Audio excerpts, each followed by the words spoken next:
Bon, qu'est-ce qui me donne la force de tenir? Je ne sais pas, mais c'est par rapport aux ambitions que j'ai. Les ambitions, c'est d'aider mes frères homosexuels. Et pour cela, ça demande du courage, ça demande la persévérance, ça demande aussi du vécu. Parce que je dirais, j'aurais quelque chose à dire à mes frères. Je leur dirais que ça n'a pas été facile pour moi, mais qu'ils ne doivent pas avoir honte de ce qu'ils sont et qu'ils doivent se battre pour le continent africain. Ils doivent se battre pour le continent africain. L'homosexualité doit être acceptée en Afrique, au Cameroun. Et pour cela, il faut des hommes, des personnes qui sont capables d'affronter toutes les administrations. Moi, je crois que le Cameroun, les lois vont changer sur les homosexuels. Et c'est ça qui me donne la force. Parce que c'est mon combat. C'est mon combat. Et c'est le message là que j'envoie à mes frères, à mes amis qui sont encore au Cameroun, je leur envoie ce message que même ici en Europe, c'est pas facile. Les Européens ne nous croient pas, mais nous devons nous battre. On doit être libre de vivre notre orientation. Et c'est ça mon plus grand combat.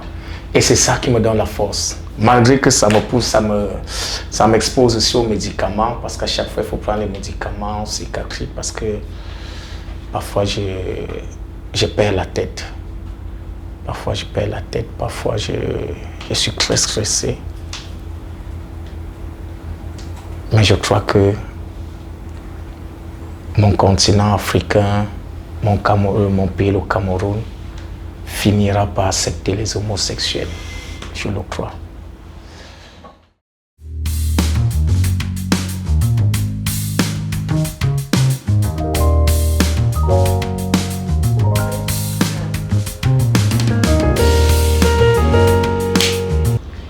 Hello, welcome to our story, to this podcast. We will share stories of queer displacement, resilience, and the right to simply be. I'm Efi Dousi, legal coordinator at Imantes, a cooperative founded in Athens by queer refugees and allies. And in this episode, I would like to welcome Nestor.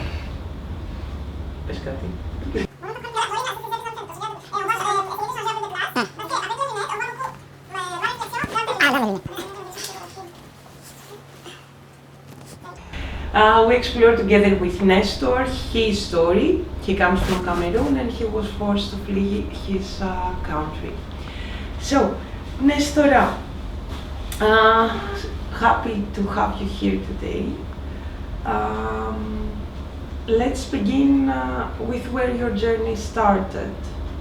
I would like to ask you, what was your experience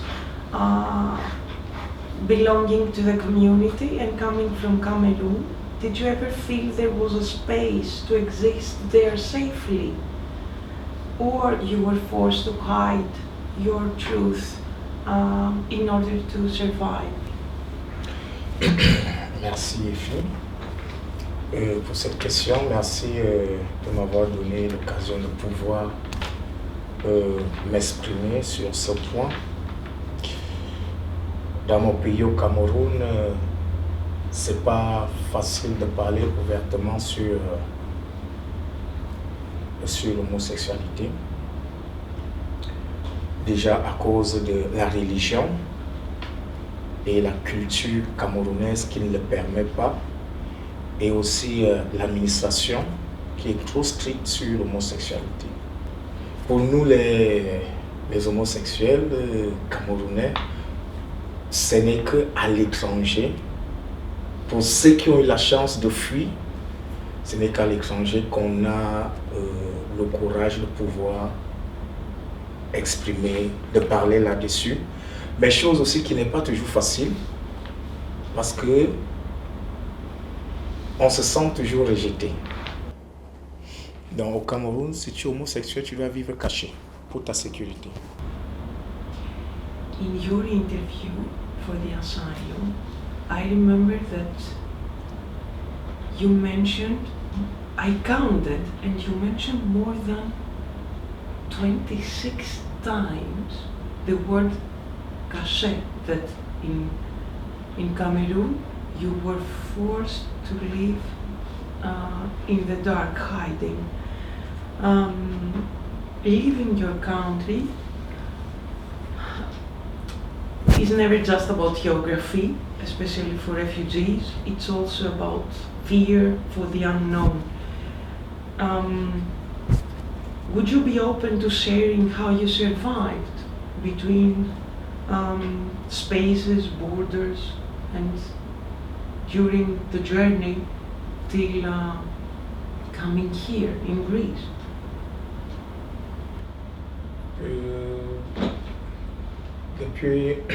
Depuis ma jeunesse, je n'ai jamais, au grand jamais, eu un esprit de quitter le Cameroun. Parce que j'aime mon pays. J'avais mes activités au Cameroun que je faisais et qui me plaisaient. Alors, si je quitte le Cameroun, parce que j'étais forcé de quitter pour ma sécurité. Et arrivé déjà en Turquie, où je suis arrivé, le premier pays en Turquie, j'ai passé des jours et des jours en pleurant. J'ai beaucoup pleuré en Turquie. Beaucoup pleuré. Parce que j'avais tout laissé derrière moi. J'avais laissé mes activités, j'avais laissé mes amis, ma famille. Et même mes frères aussi, de la même orientation sexuelle comme moi. Je me disais, moi j'ai réussi à fuir, mais eux, est-ce qu'ils pourront avoir aussi cette chance? Donc ça n'a pas été facile pour moi de me retenir. Ça a été très difficile. We all know in Greece, as asylum expertise, that Cameroon is known to be an extremely dangerous place for LGBTQI plus people.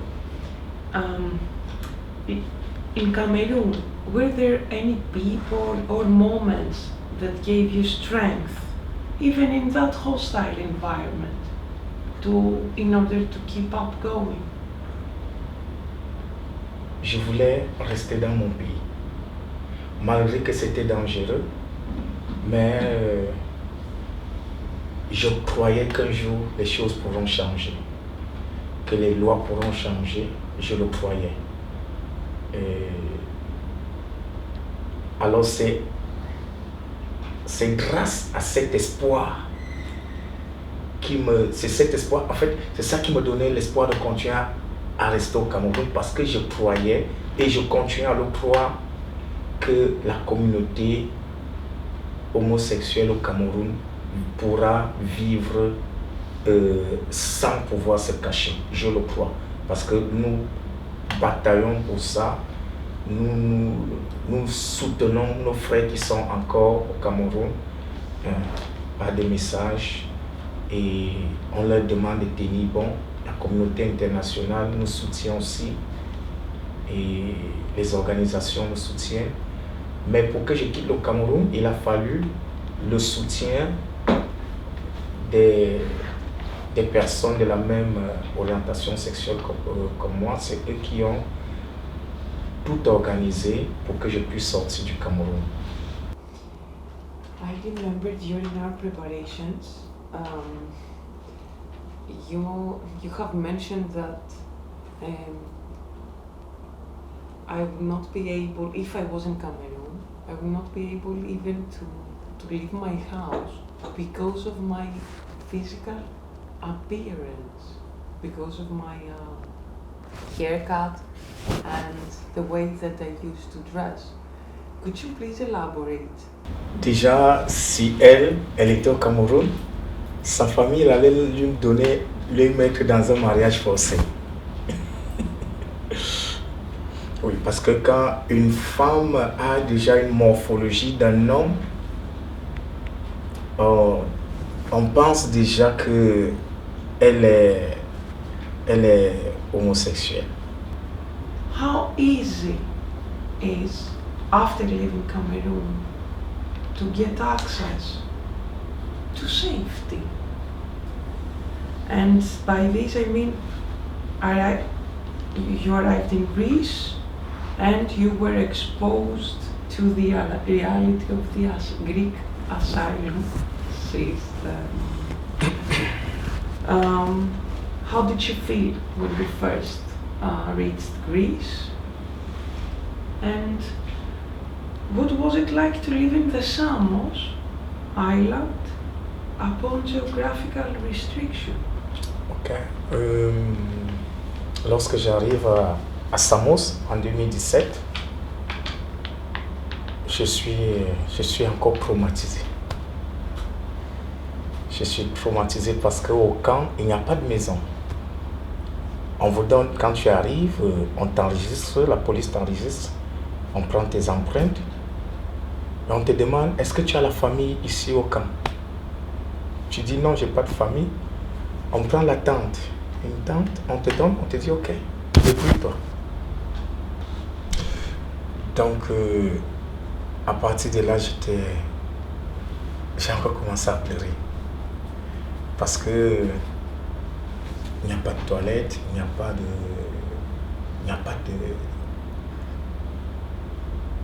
a pas un cadre agréable.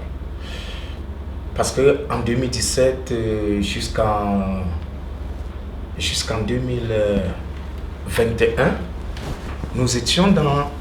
Parce que Samos avait d'abord un premier camp avant le deuxième camp. Donc dans le premier camp, en tout cas, il y avait des rats. On vivait avec des rats. Les rats nous mordaient. C'était très difficile. C'était sale. C'était sale. Les gens se faisaient violer la nuit. Les gens se faisaient violer.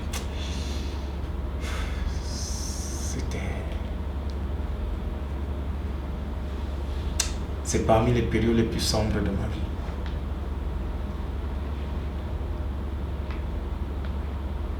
Et on se sentait comme en prison. Parce qu'on ne peut pas sortir de Samos. La carte est fermée. Donc vous êtes en prison. Vous êtes en prison. Et lorsque nous sommes allés dans le nouveau camp, lorsque nous sommes partis dans le nouveau camp en 2021, j'étais parmi les premières personnes arrivées dans le nouveau camp. Les conditions aussi n'étaient pas trop favorables dans le nouveau camp. On avait des conteneurs, mais ils n'avaient pas tenu compte de nous, les homosexuels. On n'avait pas un cadre privé pour nous. Donc, on te demandait, tu es de quelle nationalité? Cameroun. Et on te met avec les Camerounais. Tu es Congolais. On te met avec les Congolais. Donc, c'était pas... Et c'est pas tous les Camerounais qui sont homosexuels. Donc tu vis avec des Camerounais dans le même conteneur, tu as peur qu'ils sachent que tu es homosexuel. Donc la même peur que tu as au Cameroun, la même peur revient. Donc c'était pas toujours facile. Actually, the new closed centered camp in Samos, built on 2021, is even worse than the previous one, and despite the fact that Greece took an enormous amount of money to build a proper shelter for refugees, Greece already has been convicted for violating the directive for reception conditions by European Human Rights Court. This is just a short comment about this. As for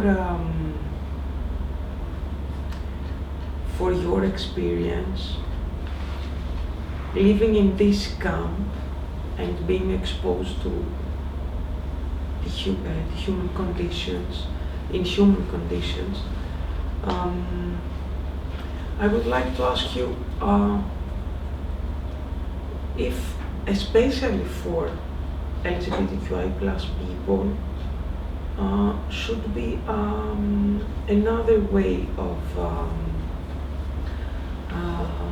sheltering, because it's like being forced to live again and again in the closet, and this, apart from the daily risk that put a person in the camp, it's also something that re-traumatize us again and again for our sexual orientation.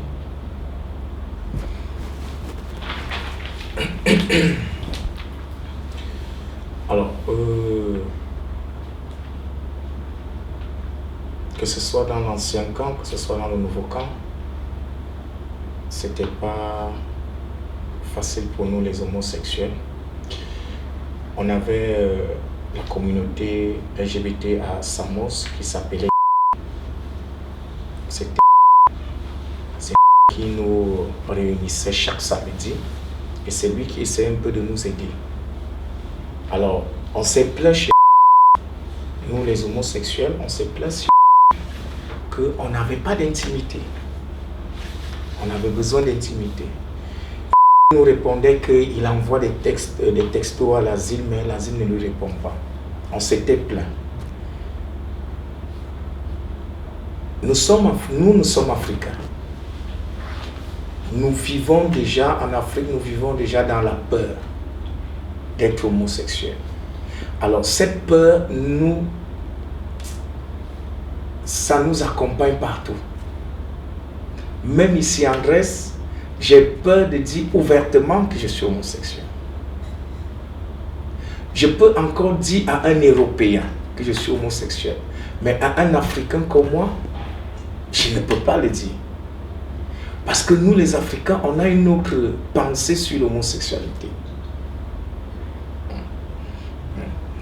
Et les conditions même du nouveau camp à Samos, ce n'était pas facile. Pour sortir du camp, parce que c'était le camp fermé, pour sortir, il fallait qu'on envoie le message à l'asile pour que l'asile nous laisse sortir. Parce qu'on se réunissait chaque samedi. Donc, ils venaient nous chercher, ils venaient avec des véhicules, ils venaient nous chercher à l'entrée du camp. Et parfois l'asile refusait. Parfois l'asile refusait de nous laisser partir. Donc c'était pas facile de vivre dans ces conditions-là, en prison, privé de liberté. Et les conditions de vie aussi qui n'étaient pas favorables pour nous les homosexuels. La période du Covid a été une période très difficile pour moi parce que ça m'avait trouvé, le Covid m'a trouvé en prison à Samos, à Vati, la prison de Vati, où on devait me déporter pour la Turquie parce que j'étais sans papier, j'avais fugué l'île de Samos. Je suis venu ici à Athènes à cause des conditions de Samos qui n'étaient pas favorables. J'ai fugué, je suis venu ici à Athènes et en 2020, la police m'a arrêté. Comme je n'avais pas la permission d'être à Athènes, je n'avais pas de papier, on m'avait ramené à Samos et on devait me déporter pour la Turquie. Et la Turquie devait me déporter au Cameroun. Et j'étais en prison. Et après le Covid, après c'était le Covid, et j'ai passé 6 mois en prison à Vati à cause du Covid. Et au bout de 6 mois, on m'a libéré. On m'a dit, OK, rentre au camp. Et arrivé au camp, On m'a fait passer l'interview. Je leur dis, mais je sors de la prison, je viens de faire 6 mois en prison. Je ne sais pas, est-ce que je peux d'abord rencontrer un psychologue parce que je ne sais pas si je suis en état de répondre à vos questions. Ils m'ont dit qu'ils ne me donnaient pas, le choix. Soit j'ai passé l'interview, soit j'ai retourné encore en prison. Et ils m'avaient fixé la date de l'interview et c'était le rejet qui était venu. Ça ne m'a pas étonné. Ça ne m'avait pas étonné que j'ai eu le rejet parce que je n'étais pas apte de répondre aux questions. I know that it's hard to share all this with us, and I would like to thank you again and again for doing that. Tell me, what was it for you to sit in front of an unknown person and be asked to prove your sexual orientation, to prove who you are in order to find protection? And how does it feel when someone doubts your words, not just your words, but doubts your existence?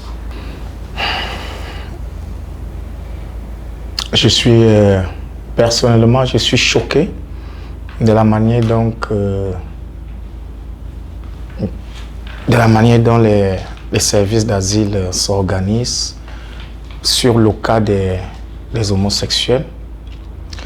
Personnellement, si j'avais su depuis le Cameroun, si j'avais su que je devais venir demander l'asile en donnant des preuves, en tout cas, sinon j'aurais fait des vidéos au Cameroun, fait des photos, comment je suis. Pour moi, dire à un homosexuel de prouver son orientation sexuelle, pour moi, c'est comme une injure, c'est comme une insulte. Si j'avais su qu'un jour, parce que je n'avais jamais planifié quitter le Cameroun, si j'avais su que j'allais quitter le Cameroun à cause de mon orientation sexuelle, alors là, j'allais faire les photos, les vidéos à chaque débat sexuel pour venir prouver. Mais je ne l'avais pas fait parce que je n'avais pas l'intention de quitter le Cameroun. Alors, comment demander à un homosexuel de prouver qu'il est homosexuel si ce n'est pas son histoire? On n'a que l'histoire. On n'a pas fait des vidéos en train d'avoir des rapports sexuels. On n'a pas pensé à ça. On n'a pas... Pour moi, c'est insultant. C'est insultant. Raconter même déjà l'histoire, c'est insultant. Donc à chaque fois, je me suis toujours senti gêné de raconter l'histoire de mon orientation sexuelle. Do you remember, can you recall any question that makes you feel uncomfortable? And how does it feel to be labeled from somebody you don't know and make this interview, to be labeled as not credible, that your narrative was not found credible? J'ai été toujours choqué lorsqu'on me dit que mon histoire n'est pas crédible. J'étais toujours choqué parce que je me pose la question, mais c'est un scénario que je dois écrire pour que ça soit crédible ou bien? Mais je vous raconte ce que j'ai vécu. C'est mon vécu. Pourquoi dire que c'est pas crédible? C'est comme si c'est un scénario que j'ai écrit, je sais pas.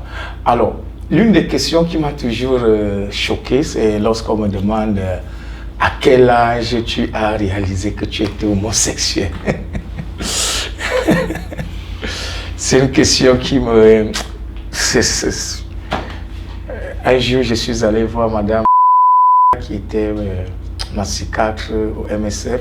Je lui ai dit, maman, madame, je suis fatigué, aide-moi à rédiger un dossier pour que on me déporte au Cameroun. Je suis fatigué de répondre aux questions. Elle m'a dit, non, Nestor, ne fais pas ça. C'est madame qui avait refusé. Elle m'a dit, non, ne fais pas ça, tu dois te battre.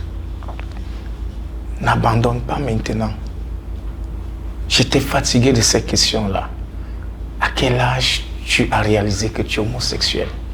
Mais ça n'a pas de place. Ça n'a pas de place. Raconte-nous ton histoire. Bon, je ne refuse pas de raconter mon histoire, mais vous devez aussi comprendre que c'est pas facile pour un Africain de dire déjà qu'il est homosexuel. Un Africain, c'est pas chose facile pour un Africain.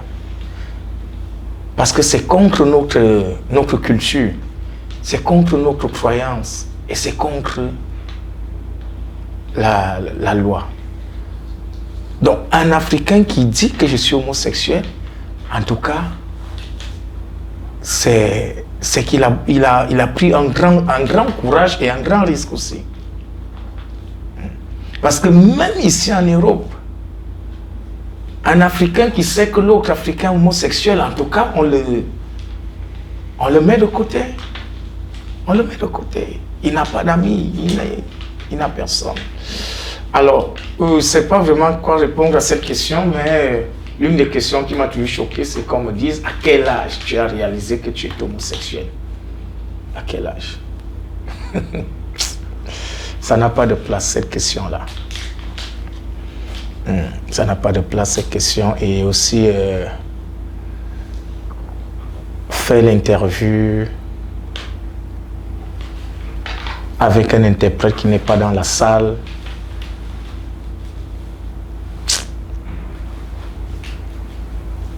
Je n'ai que mon histoire pour prouver que ce que je suis. Donc, c'est ça. Thank you for mentioning that your interpreter was not in the same room while you gave your interview, and this has a great bad impact for these cases, because the interpreter is your voice, and it is very important to interact with him or her or them during your interview. So, if someone from the asylum service were listening right now, what would you want to say to them directly? If you have the chance to communicate directly with someone in power, behind this desk, what would you like to say to them? Bon, j'aimerais d'abord souligner quelque chose, c'est en disant que si j'ai d'abord quelque chose à dire, c'est que moi je pense que les demandeurs d'asile homosexuels, leurs dossiers doivent être traités par le personnel homosexuel aussi, pour que nous nous sentions d'abord à l'aise pour parler. Donc, et je pense aussi qu'il n'y a qu'un homosexuel aussi qui peut bien comprendre le langage de l'autre homosexuel. Parce que je le crois aussi, je le crois que même ici en Europe, il y a aussi des personnes qui sont contre les homosexuels. Je le crois. Alors si c'est quelqu'un qui n'aime pas les homosexuels, qui me fait l'interview, bien qui corrige mon histoire, mais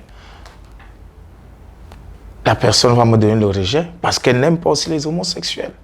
Alors moi je ne sais pas si c'est ça qui se passe, mais moi je pense que l'asile doit aussi tenir compte de ce côté-là, que les homosexuels, les demandeurs d'asile homosexuels doivent être traités aussi par le personnel de notre communauté. Là, je pense qu'ils vont bien nous comprendre. Ils n'auront même pas assez de questions pour nous poser. Quelqu'un qui est homosexuel, rien qu'en me voyant, en m'entendant parler, je pense qu'il peut déjà reconnaître que voilà, cette personne est aussi homosexuelle. Donc, le service d'asile doit avoir le personnel de la communauté LGBT. C'est ce que je peux demander. My dear, you have survived many interviews.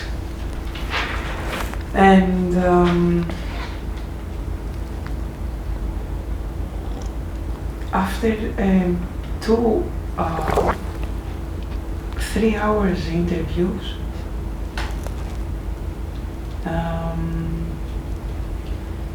you have been again rejected. And despite everything, you have survived. And despite presenting your story in a very consistent and coherent way, and giving also critical documents, your asylum case was rejected again. What keeps you going even when the system fails to see you? I mean,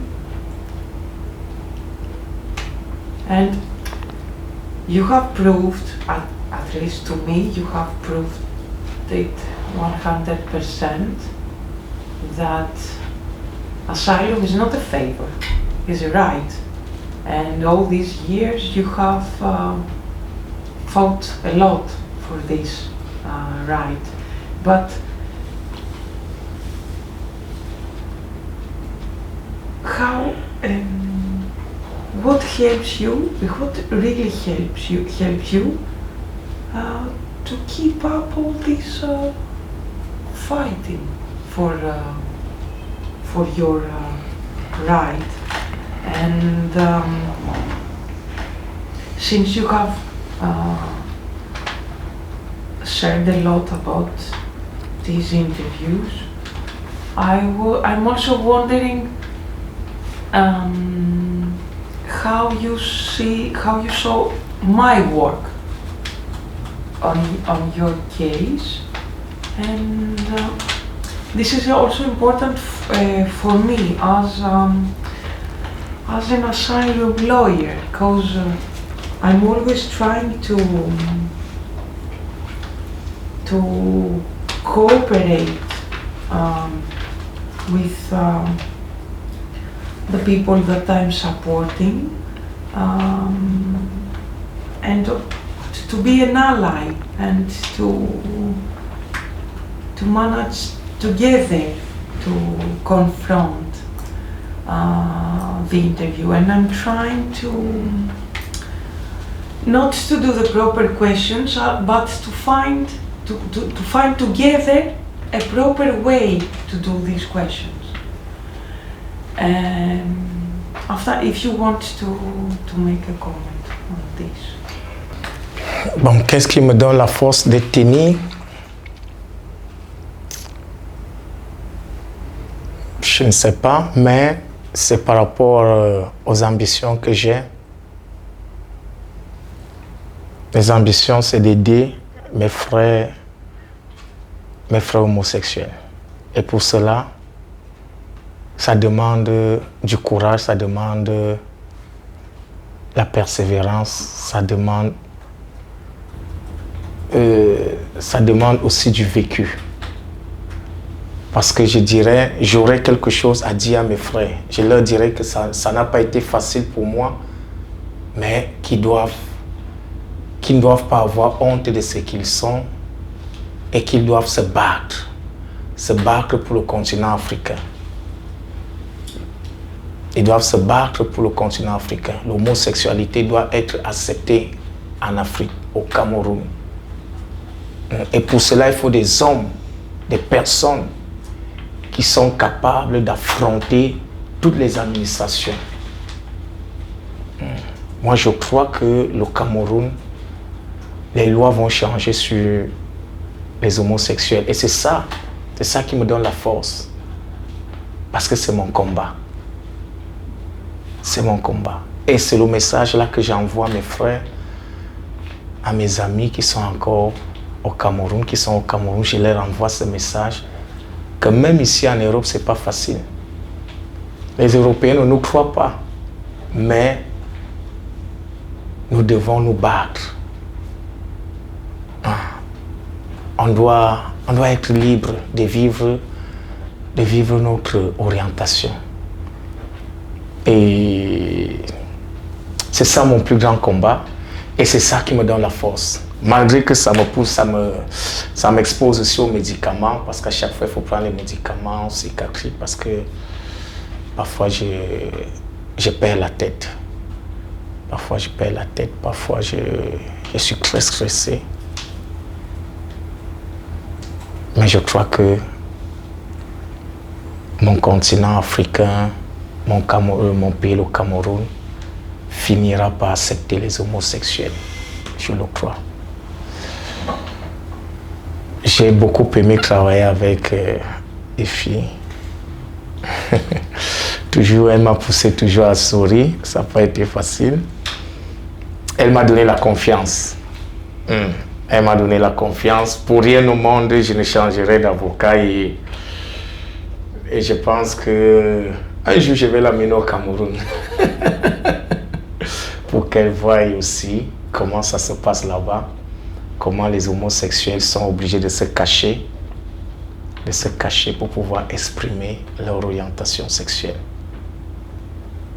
On nous tape, on nous envoie en prison, on nous donne des amendes, on nous tue.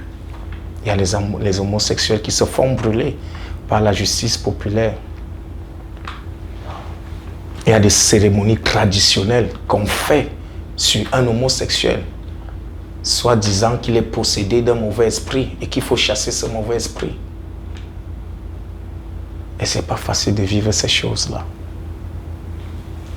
Donc, j'étais très content de travailler avec elle. I'm also happy to work with you, and actually, it's you the reason that we are still here and fighting. Not just your story, you as a person. I would like to thank you again about your trust, and you also give me strength to keep up working on this field. And if I can give a lesson from you, is that dignity doesn't begin with a piece of paper. It begins the moment we choose to fight, and I'm so proud to give this fight with you. Thank you.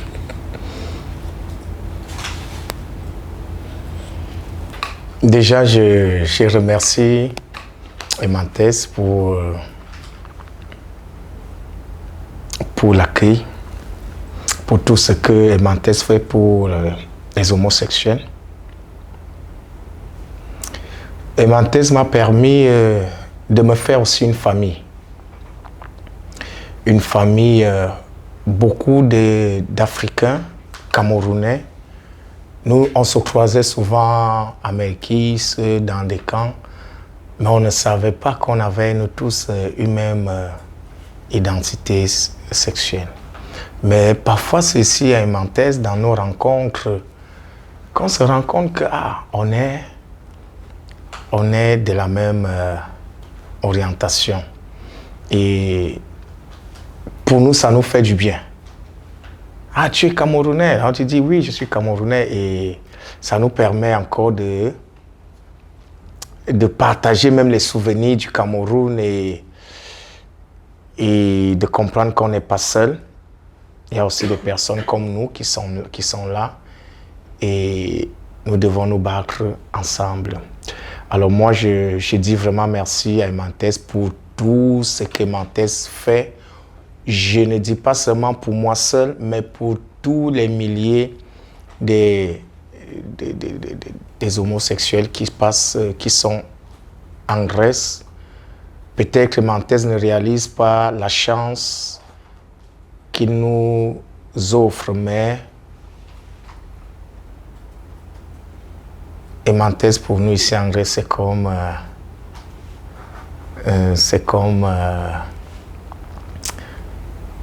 comment dire, c'est comme un trésor pour nous. C'est comme un trésor pour nous et je ne cesserai jamais de leur dire merci. Les cadeaux, les soutiens de nourriture, soutien dans l'administration.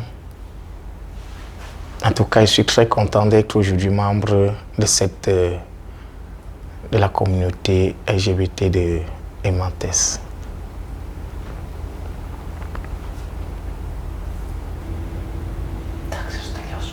Διάλεξε το πέρα τον εγώ κόσμου, είναι και τον Thank you.